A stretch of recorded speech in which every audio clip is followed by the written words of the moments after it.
Vaughn. Good morning, and thank you for the opportunity to testify on this very timely topic, restoring enforcement of our nation's immigration laws. President Obama's policies left immigration enforcement in a state of collapse. This has been bad news for the country, but the good news is that there is nowhere to go but up now. The Obama administration claimed that they achieved record levels of deportations. But in fact, the total number of deportations by all enforcement agencies, which is what the DHS Office of Statistics has always reported, has plummeted. Actually, deportations were half the level of the Bush and Clinton administrations. Interior deportations dropped by 70% since 2011, as illustrated by charts in my written statement. The Obama administration inflated ICE's numbers by counting cases of people arrested by the Border Patrol that had never been counted before, as former Secretary of DHS Johnson admitted in testimony before Congress. The Obama administration claimed that they were doing smarter and more effective immigration enforcement, but in fact they operated a massive catch-and-release program, both at the border and in the interior. About 40% of the people caught by the Border Patrol trying to cross into the country illegally in 2014 and 15 were allowed to enter and were still here in 2016.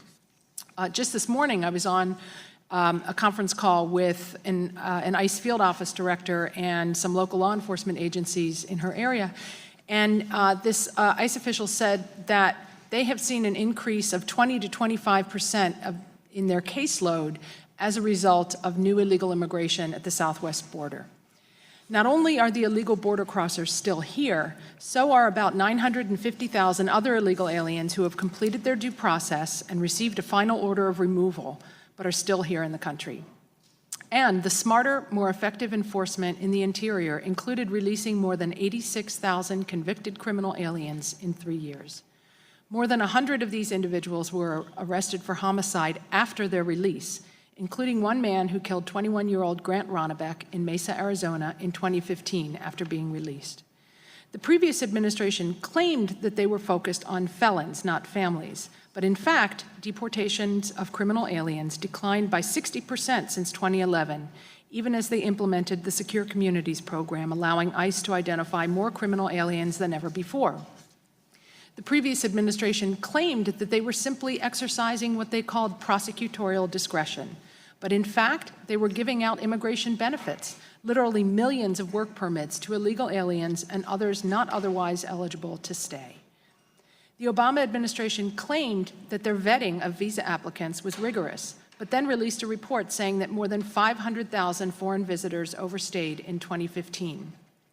The vetting for work permits was no better. Hundreds have been issued to gang members and other criminals. Just last week, it was revealed that a man who had been arrested for killing his 15-year-old stepdaughter in Texas had been issued a work permit. He had arrests on his record for smuggling, assault, and theft, and ICE was trying to deport him, but instead he was issued a work permit under the previous administration's policies. I don't dismiss the disappointment of families who have been allowed to live here illegally for all these years or gotten away with it, but this lack of enforcement has imposed enormous costs on American communities. These costs include lost job opportunities and stagnant wages for Native workers, higher tax bills to cover increased outlays for social services and benefits, compromised national security, and increased public safety threats. The Trump administration has already taken steps to reverse this state of affairs, and already to good effect.